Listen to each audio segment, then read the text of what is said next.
Hi, this is Fox reporting from Bloodstock 2012 for Virtual Festivals, and I'm here with Andreas Kisser from Sepultura. How you doing, dude? Good, how are you?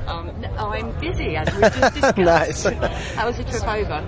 It's great. I mean, we are in Europe since end of May, you know, playing a lot of shows. We started at Rock in Rio in Lisbon, and then we did Wacken.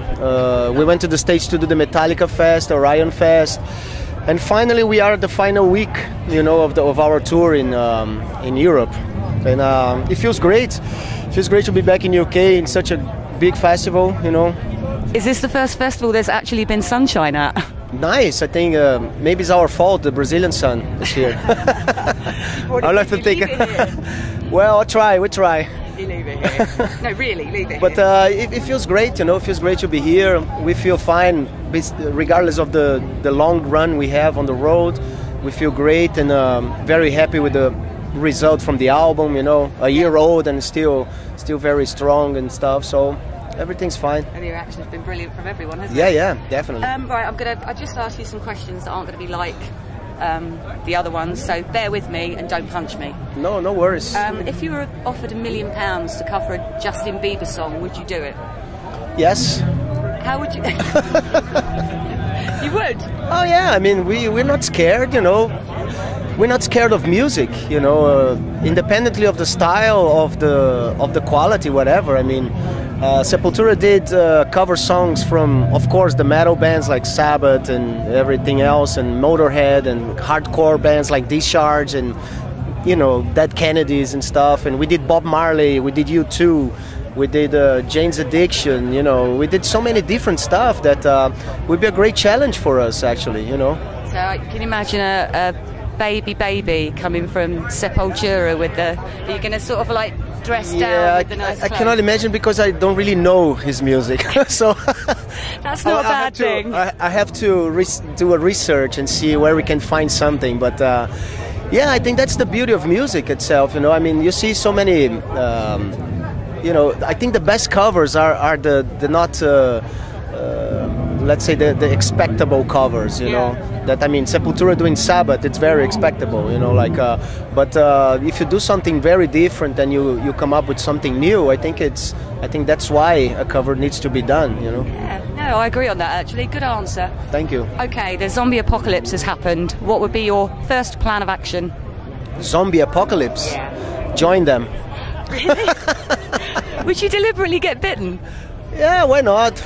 By a nice zombie lady, you know, and we live happily ever after. Death, happily ever after. Yeah, exactly. What store would you loot first? Sorry? What store would you loot first? What store? Would you head for weapons? Would you head for food? Would you? Oh, I see, the stores, yeah. I don't know if you were a zombie. I mean, just like a pub, you know, enjoy. You want to be an alcoholic zombie? Yeah, why not? You know, live forever drinking pints of Guinness. Blood. What did your parents tell you off most for? Well, I mean, they always told me, you know, whatever you do, I mean, never leave school. You know, so I did that as much as I could. But yeah, I did. You know, I didn't go to the university and stuff, but I finished everything that I need to, and Sepultura was already going and starting. So, and they always said, I mean, regardless of what happened, you know, you always have your room here, you're always going to have your home, you know, and that's very reassuring. Yeah. You know, it's very,